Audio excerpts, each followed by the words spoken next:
aniga oo ah Cabdulqaadir Maxamed Yuusuf kuna nool dalka Norway waxaan doonayaa halkan inaan ku soo gudbiyo dareenkayga aan kaga ku cabirayo maraakiibta jiriifka ee lagu soo daabulayo maamul goboleedka Puntland cawaaqib xumada iyo dhibaatada ka imaanaysa iyo tii hore uga jirtayba Puntland sida ogtihiinba waxaa birigeeda ka dhacay xaalif aad u ballaaran oo lagu baaba'shay dirtii iyo daaqsintii intaba waxaa intaasi raacda iyada oo duurjoogtii ku noolayd dibadda loo dhoofiyey waxaa soo food saaray abaar aad u baahsan oo daraf iyo dacalba gaadhay oo xoolihii ku badheen dadkiina ku baaba'ay waxaanu maqashoonahay in dad badani ay u dhinteen abaartaa darteed intii ugu dambaysay waxaa lagu cararay dhulka xeebalayda ah waxaa marka jirta Puntland dhibaatooyinkii hore oo soo maray oo xeebaha ka soo maray iyo sida ay ku balaabatay waxa ay ahaa sababeeyay waxay ahaayeen maraakiibta jiriifku aad ayuu ula diriray aad ayuu u dhameeyay aad ayuu u baabi'iyey dalka iyo dadka waxaan ognahay Puntland xeebteedu markii laga bilaabo degmada Jariiban ilaa iyo degmada la yiraahdo Mayn inta u dhaxaysa oo ay Puntland gacanta ku hayso ee Puntland dhacdo waxa ka shaqo taga markii aan qiyaaso dad ku dhow 500,000 kuna nool badda 500,000 kaas waxa soo food saaray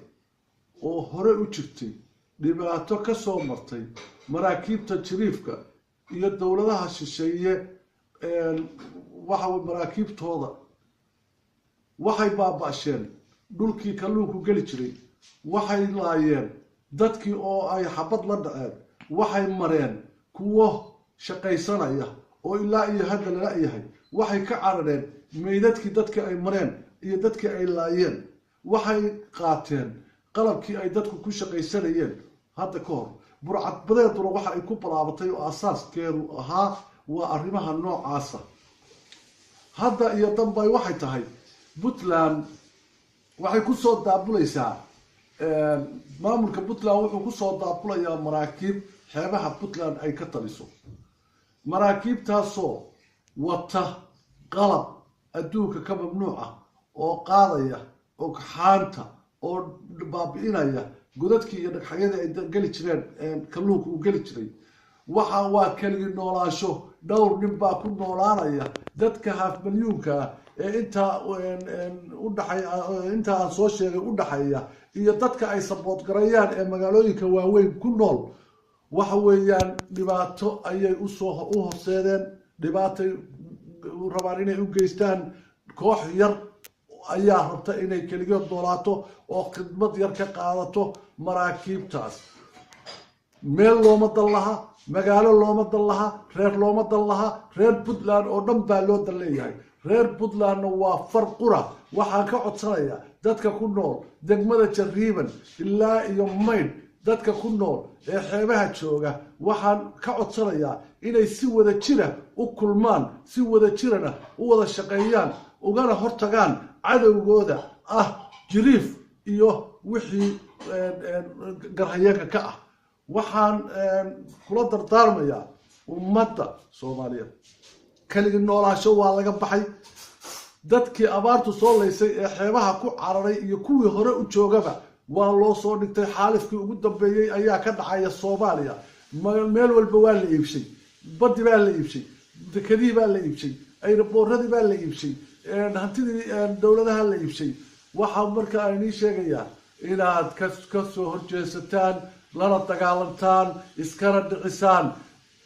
ninka wasiirka kalluumaysigu براكتيس أهان إيه تيوري أهان من دتون وما يقان بدا وحنا وجب شيء كرو وحو يقانا العق هديه وحيقان وحو يقانا باديه وحالف ككتشوج لها باديه وحتر لها باديه وحكا قبل لها بد وحو كي يقان أما كقرنا من دتون بجرو أقونتي سنة ماها براكتيس لو ما وصل قلين أنو حق قالوا دتك كنا نلقى أقالنا وحويا waxa la doonayaa in intii ka habtay reer Puntland ku gabanaysay meelaha qaarkood in la sii dabargooyo in dhibaato hor lagu abuuro in magaranaysa meel ay u baxsadaan berinto aan jirin sidaa daraadeed waxaan aad iyo aad uga codsanayaa dadka reer Puntland meel kastay joogaan inay gacmaha isqabsadaan inay ka hortagaan weerarka dalkooda lagu hayo inay ka hortagaan dhibaatooyinka caruurtooda iyo dhaqaalahooda iyo naftooda lagu hayo inay ka hortagaan inay ka soo horjeestaan in ay si bareera oo aan gabad lahayn inay wax uga qabtaan waxa weeyaan adduunka waa dhamaatay wax la isu gabiyo iyo hunu ninka daalushunka doonaya inuu u dhunto yiraahdo magaalo hebla ana seexinaya magaalo hebla ana ka qabanaya dadkeeda waa inaad inta dheer ku aragtaan oo iska qabataan way jiraan niman u shaqeeya oo ay magaalooyinka geystaan oo ay yahdaan magaalada xoogaa ku rushay 2000 3000 ay u sii dhiibaan kaliya noolaashay kaliya noolaada wuxuu doonayaa inuu dalku baaboo wax dadka ka galay ma jiraan sidaa daraadeed waxaan aad iyo aad idinku celinaya oo idinku boorinaya oo idinka codsanaya inaad kacdaan dalkiina meel uga soo jeesataan dhibaatada lagu hayana aad ka hortagtaan Puntland waa dal ballaaran khayraad bay lahayd maanta waxaan ogahay in aanay nimanka badda aada oo ka shaqaysanayay meeshii ay saacada maqnaan jireen inay habeenna maqnaadaan ama bil iyo barkeed maqnaadaan bil ama barkeed maqnaadaan iyagoo wixii ay soo heli jireen oo ilaahay soo sii jiray maanta aanay sidan sababahaasna waxaa kalifay maraakiib sita qalab adduunyada ka mamnuuca oo kalluunkii dabar gooyay oo meeluhu geli jiray baabashay oo aan waxa weeyaan cid ka hor istaagaysa ama cid kala hadlaysa ama cid wax ka taraysa aan jirin iyagoo waxaan ogahay inaanay hubka maraakiibta saaran ay dadka reer xeebeedku aanay haysan inaanay ma garanaysaa markabkan xoog gale biyaha sare jooga ama biyaha ku dagaalami kara biyaha